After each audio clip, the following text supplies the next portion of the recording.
3.1절 기념 예배에 오늘 선택된 본문은 누가복음 4장 16절 이하의 말씀입니다.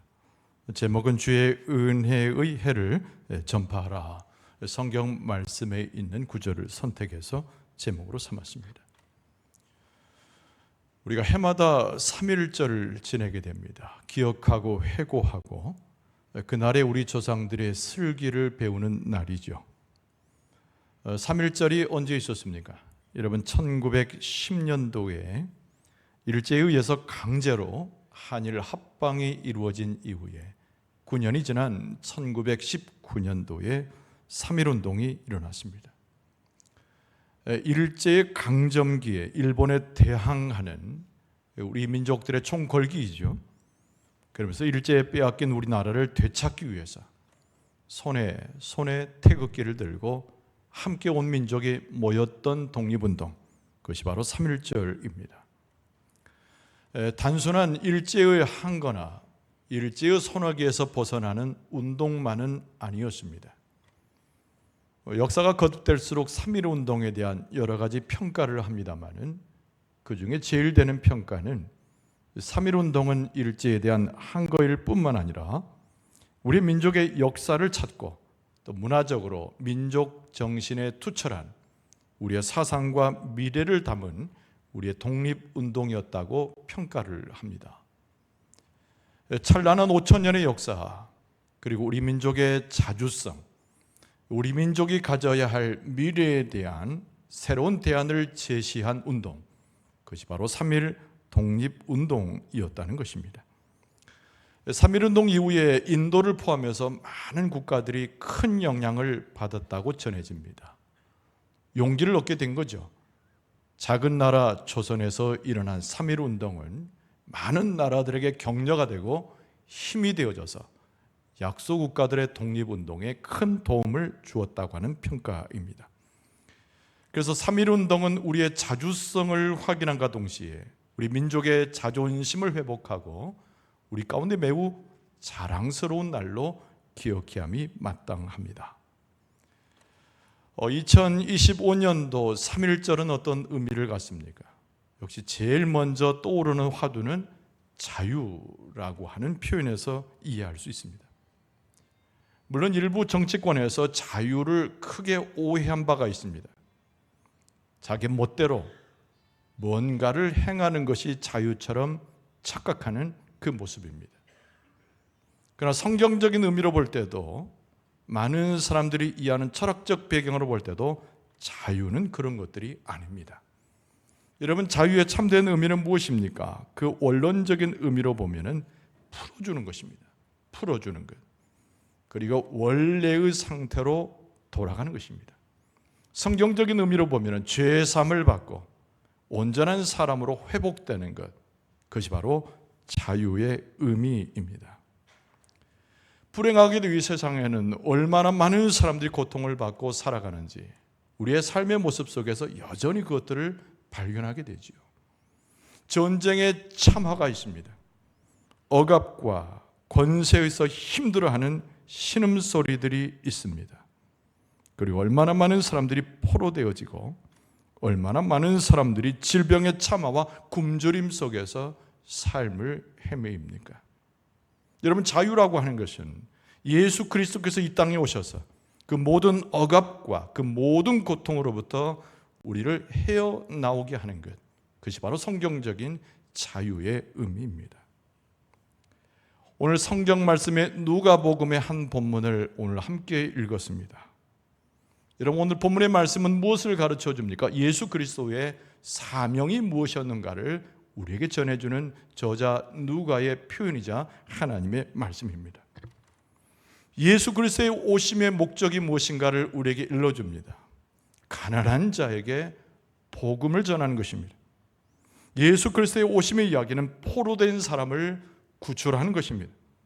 눈먼 사람들의 눈을 뜨게 하고 억압받는 사람들, 그 자리에서 일으켜 세워주는 복음의 능력, 그것이 예수 그리스도의 오심의 목적이라고 오늘 성경 말씀은 우리에게 일러줍니다. 여러분, 초대교회는 이 말씀을 붙들고 저 먼저 이사야 선지자로부터 전해졌던 예수님이 인용한 이 말씀의 영속성을 갖고 그들의 삶의 박해와 어려움들을 이겨냈습니다.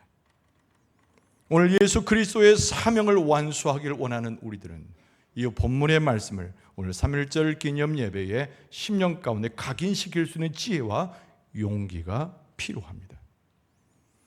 여러분, 오늘 본문의 말씀의 배경은 이미 본문에 정해져 있습니다. 예수님께서 어린 시절 보냈던 곳으로 돌아가셔서 회당에 들어가셨습니다. 그리고 그곳에서 가르치시면서 성경을 열으셨는데 그것이 바로 이사야 선지자가 기록했던 이사야 61장입니다.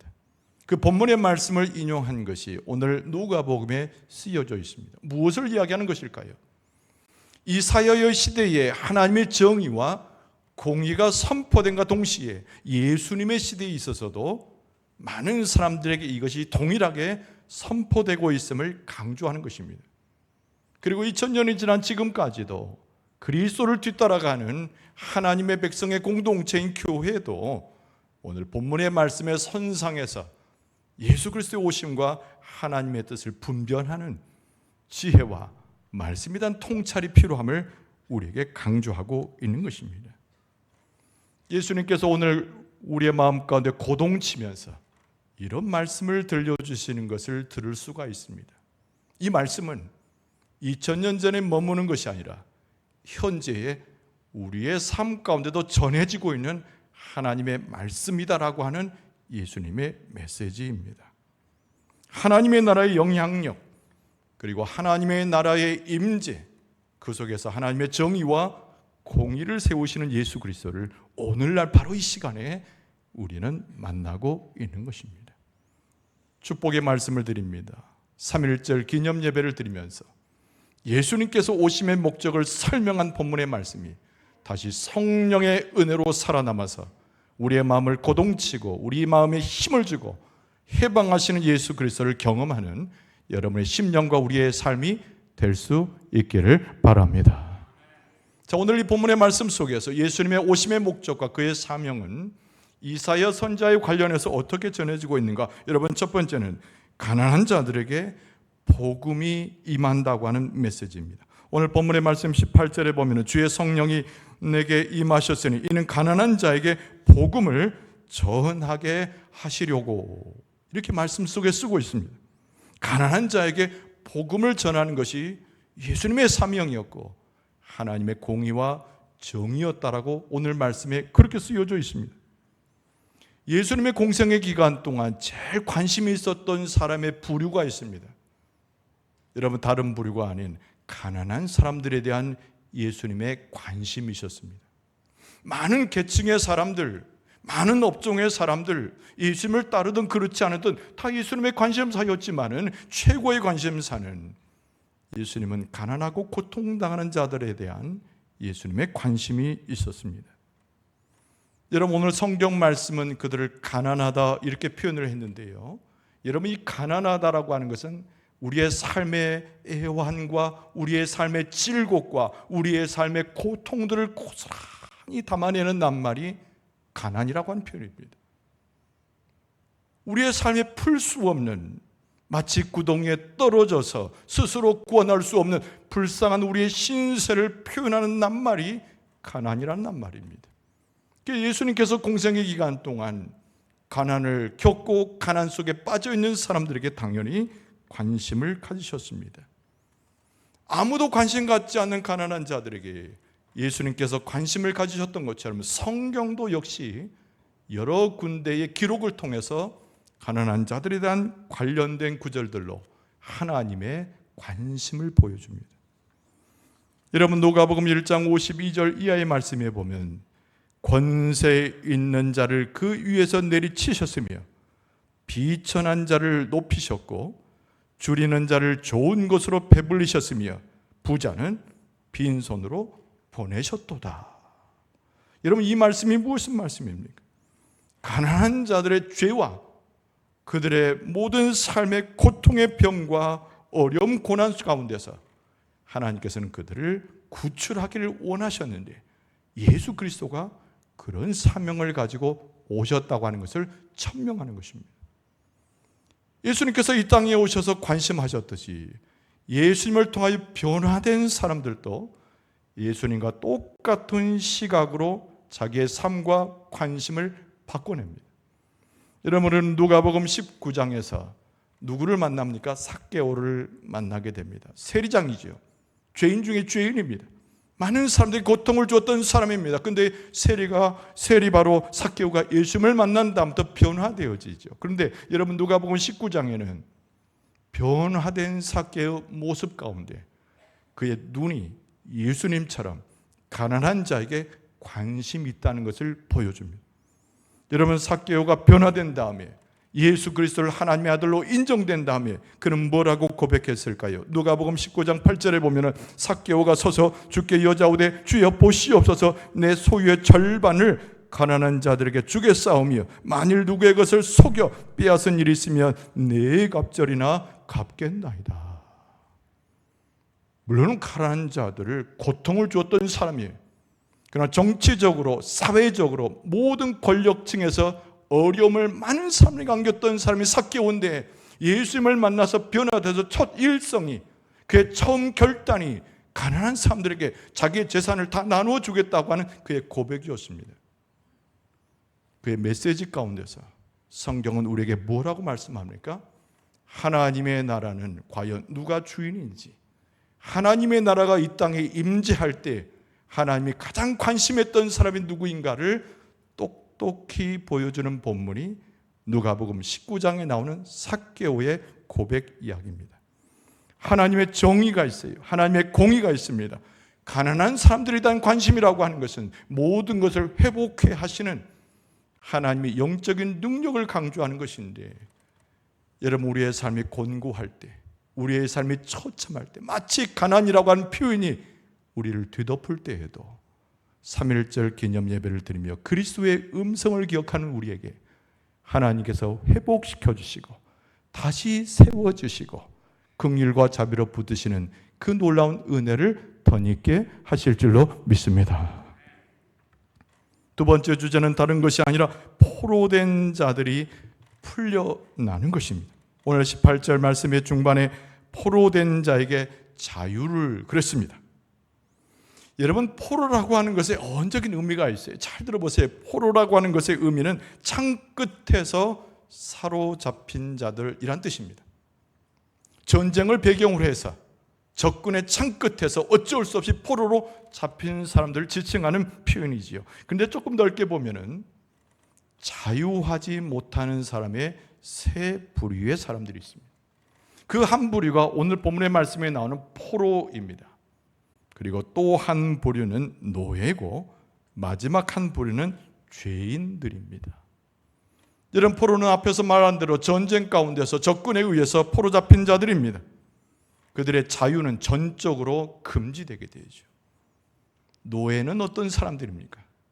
주인에게 돈 몇 푼에 의해서 팔려간 사람들입니다. 먹으라면 먹고 일하라면 일하고 쉬라면 쉬고 잠을 자가다고 일어나라고 하면 일어나고 자기의 자유가 없이 주인에게 끌려가는 신세가 노예입니다. 여러분 죄인이 가는 곳은 감옥이지요.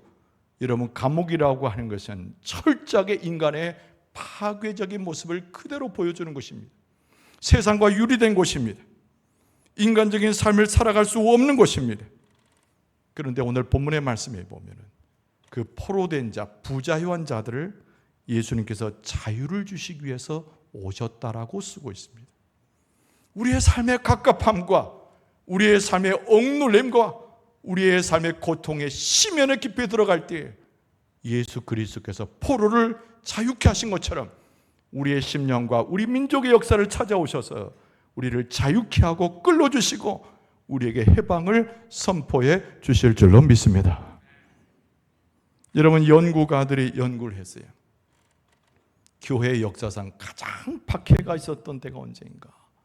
여러분 그 시기는 2000년 전에 그때도 아니고 1500년 그때도 아니고 지금 이 시대가 교회 역사상 가장 큰 핍박을 받고 있는 시대라고 연구했습니다.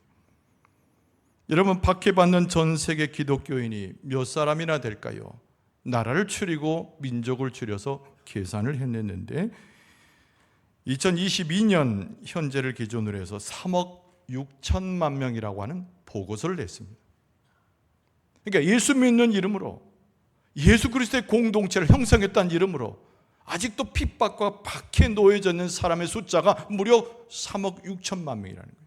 인류의 현재 인구가 70억이라고 한다면 5%가 넘는 사람들이 여전히 예수 믿는다는 그 단순한 이유 때문에 핍박과 박해 속에 있다는 통계입니다.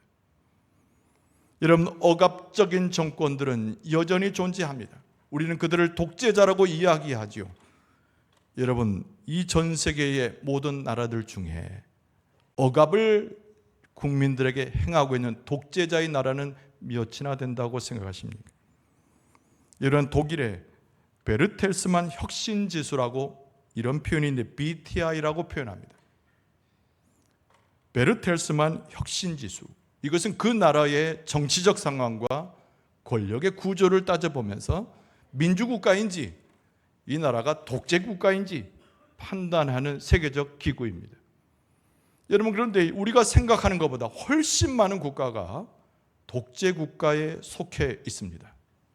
민주국가라고 표현한 나라들보다 더 많은 과반수가 넘는 나라가 독재국가라고 지표상에 드러납니다.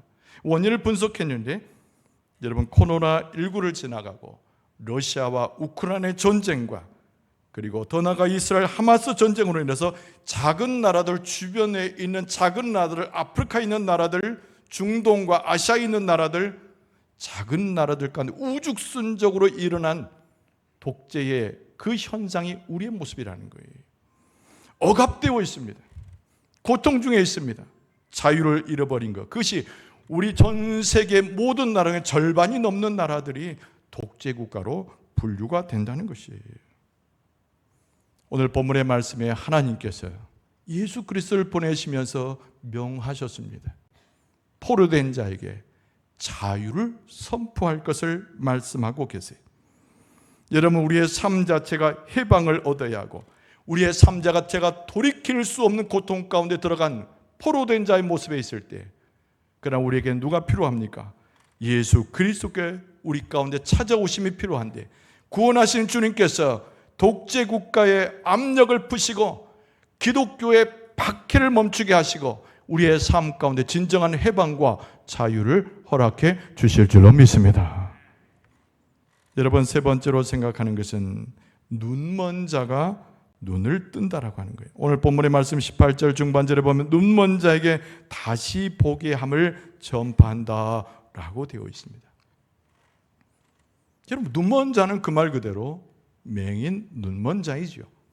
그러나 오늘 본문의 말씀은 조금 더 포괄적으로 영적으로 눈이 멀어 있는 사람들을 지칭하고 있는 것입니다. 예수 그리스도의 영적 진리에 대해서 도무지 깨닫지 못하는 사람들, 예수 그리스도의 영적 진리를 통해서 하나님을 보지 못하는 사람들, 하나님의 뜻 위에 자기의 뜻과 자기의 생각과 공동체의 생각을 앞세우는 사람들을 지칭하고 있는 것입니다.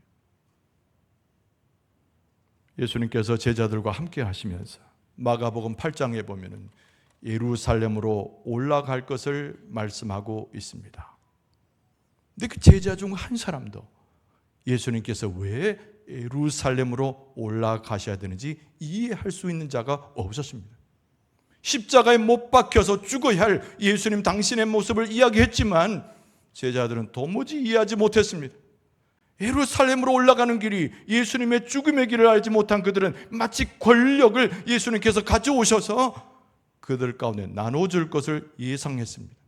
그래서 제자들 사이에 논쟁이 벌어졌는데 누가 크냐라고 하는 그 유명한 논쟁입니다.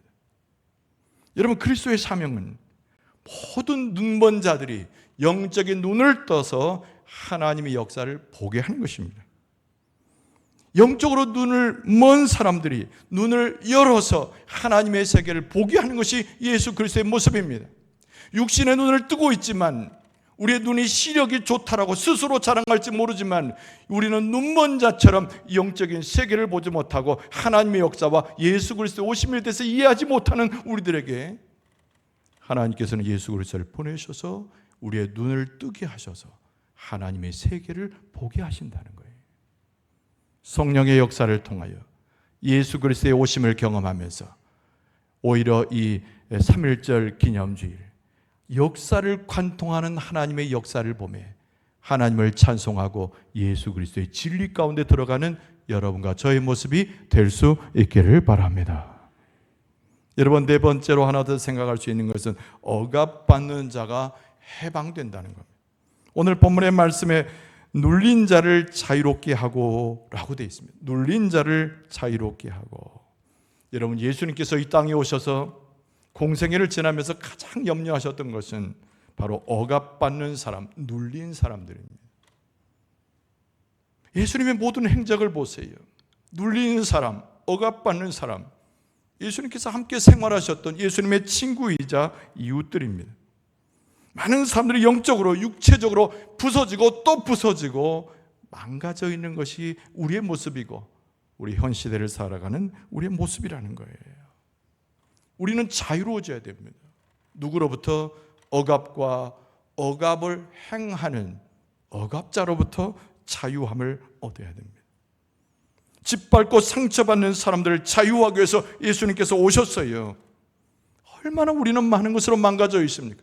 겉으로는 태어나고 만연의 미소를 짓고 옷도 그럴듯하게 입고 있지만 우리는 세상으로 나갈 때마다 억압되어 있는, 눌려져 있는 우리의 심령과 삶을 돌아보게 됩니다. 일어서서 나가야 되는데 일어서지 못하는 겁니다. 자유를 부르짖고 내 삶 자체가 평안을 가져야 되는데 속박된 모습 속에서 벗어나지 못하는 우리의 모습을 너무 많이 발견한다는 거예요. 그 누가 우리를 도와야 하는데, 여러분, 그 우리를 도울 그 누가 누군가요? 우리의 모든 눌린 상태에서 자유롭게 하시고 억압된 상태에서 해방을 주시는 하나님께서 보내신 바 예수 그리스도께서 우리에게 자유와 해방을 허락해 주실 줄로 믿습니다. 말씀을 정리합니다. 오늘 본문의 말씀의 가장 중요한 결론은 19절 말씀이죠. 주의 은혜의 해를 전파하게 하려 하심이라. 여러분, 이것은 우리에게 가장 좋은 복음, 좋은 소식입니다. 근데 그 좋은 소식이 2000년 전에 이 말씀 속에만 있었던 것이 아니고 이 말씀은 현재를 살아가는 우리들 가운데 지속되고 있는 하나님의 은혜이자 살아계신 예수 그리스도의 역사임을 우리는 깨달아야 돼요. 예수님께서는 교회를 통해서, 예수님께서는 성도들을 통해서 예수님의 그 사명을 완수하기를 원하십니다. 여러분, 우리는 죄로부터 자유함을 맛봐야 됩니다. 죽음으로부터 자유를 맛봐야 됩니다. 병으로부터 자유하고 가난으로부터 자유하고 억압과 탄압으로부터 자유하고 독재와 악인으로부터 자유하고 인권유린으로부터 자유하고 감옥으로부터 자유하고 예속으로부터 자유해야 합니다. 근데 그 모든 것들이 무엇으로 가능한가요?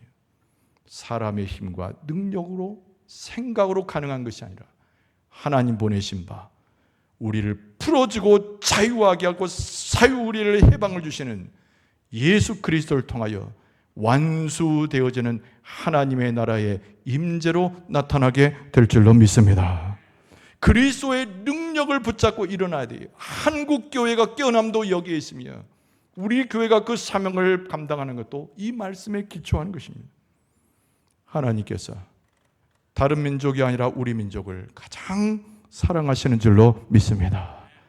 하나님의 귀한 백성 믿음을 가진 우리 교회를 사랑하신 줄로 믿습니다.